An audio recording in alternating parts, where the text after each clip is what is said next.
Hey guys, so this time I would like to do things a bit differently. Normally I like to pick out an anime that I think is great. I try to find something that I think is interesting about it, I point it out, and then I analyze it. That's pretty much the only way I can do what I do here, because if I were to cover everything that's great about a good anime, then one video would take months to make and research, and I would probably just wound up insane. That's why you end up getting videos about the first 3 episodes of Steins Gate, the protagonist of Escaflowne, or whether or not Madoka Kaname is a useless character. This time, however, I actually just want to talk a bit about some of my favorite parts of Kyoto Animations and Yamada Naoko's Koe no Katachi, or A Silent Voice, which surely is one of the better animated movies of recent years. To me, the movie is essentially about 2 things. The first is the protagonist Shoya Ishida seeking redemption by approaching and reconciling with Nishimiya Shoko, a girl he used to bully. The second is him learning to allow himself to let old and new friends into his life. The first part about redemption, in my eyes, is perfect. Absolute top-notch filmmaking. It's not that the second part is poorly handled, okay, with the exception of one specific character. I just found that the reconciling relationship between Ishida and Nishimiya to be incredibly well done, filled with tension, raw and earnest emotion, and I honestly didn't need the movie to add more characters or drama for that matter, even if some of the scenes with the other characters ended up being great too. I mean, all of the scenes with Nagatsuka were top tier as well. Everybody needs a friend like Nagatsuka. Can we just take a moment to appreciate how greatly edited this joke is? なかなかちゃんとしてるじゃないか。長塚くん、その子少年じゃないよ。え？西宮の妹。まあ、知ってましたけど。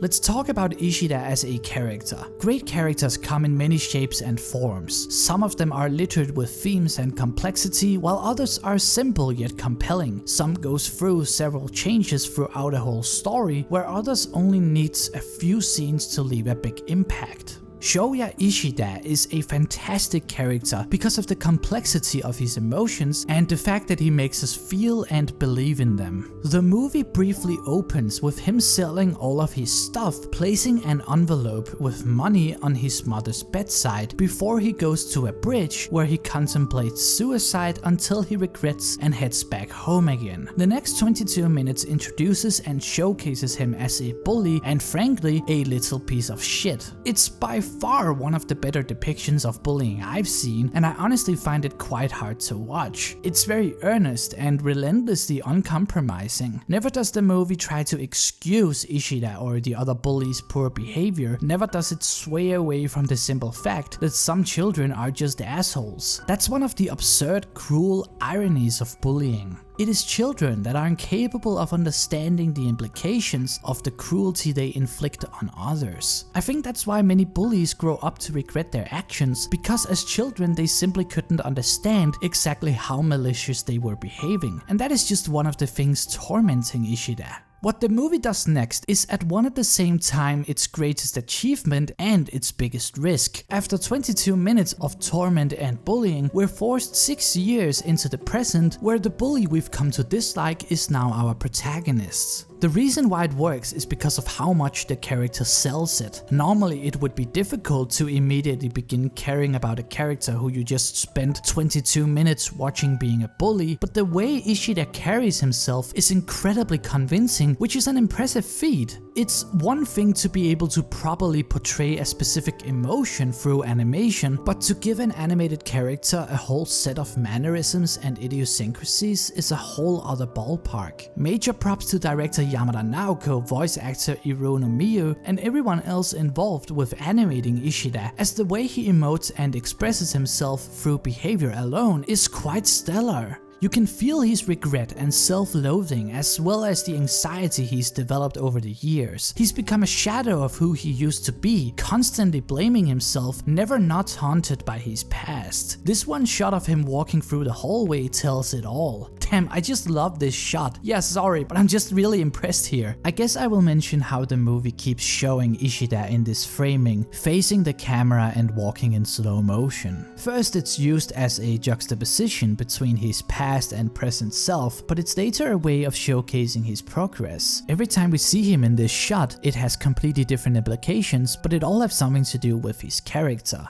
Okay, let's move on.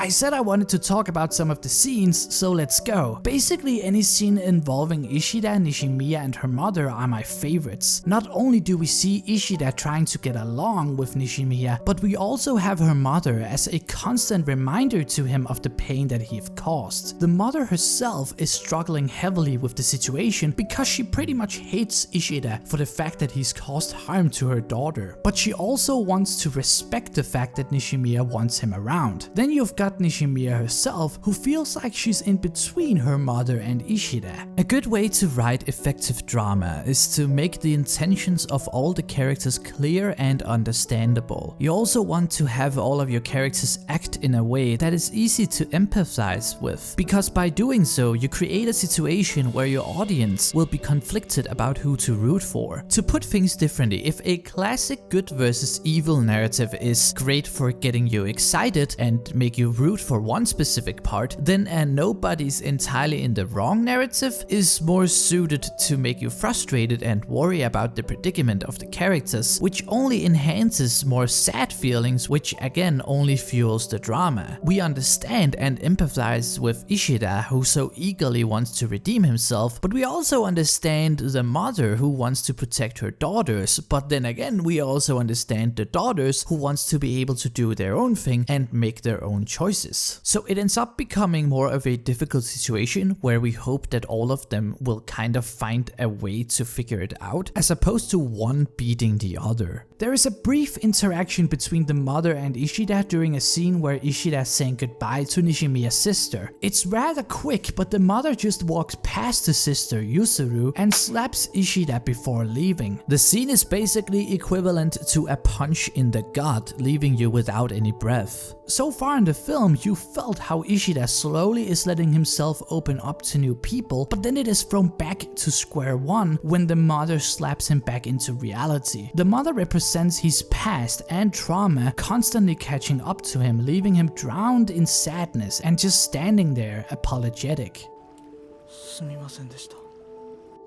It's heartbreaking, but it's not in vain, as Ishida's efforts will award him in a later scene. You see, my favorite scene in the movie is the mom's birthday party. It's not a long one, and it doesn't have a ton of meat to dig into, but it does carry over all of the elements that I've already discussed. You can feel the tension and anxiety of being in the situation. I mean, just look at these shots as if Ishida and the mother being in some kind of standoff that Ishida is not remotely prepared for. But the scene also has a nice and uplifting atmosphere to it. That is because this little birthday party is a crucial step toward Ishida's redemption. He's getting along with Nishimiya and Yuzuru, and he's finally getting a chance to settle with the mother. It's just a nice little scene which carries over so much of the joy and anxiety that I feel like this movie is so good at representing, and I love it. I love it because Koe no Katachi, to me, is a story about a man with past misdeeds who is trying to redeem himself. And as much as I like the bigger scenes where we see him apologizing to Nishimiya, or Nishimiya's confession, or him falling down, heading into a coma, or finally when he learns to let people in, then I like these smaller scenes where you get to see the little victories, the steps towards the resolution. I think those are incredibly important in a narrative that is so heavily driven by emotion. The movie manages to encapture many things and impressively succeeds in most of them. The subject of bullying, the idea of redeeming yourself, the difficulty of living with a disability, and the importance of letting people into your life are all difficult to handle, but it pays off here. We don't get too many standalone anime movies anymore, so I think that it is fine to appreciate it once we actually do get a good one. No, I don't think it is perfect, but this is definitely one of the better ones that I've seen in a long time.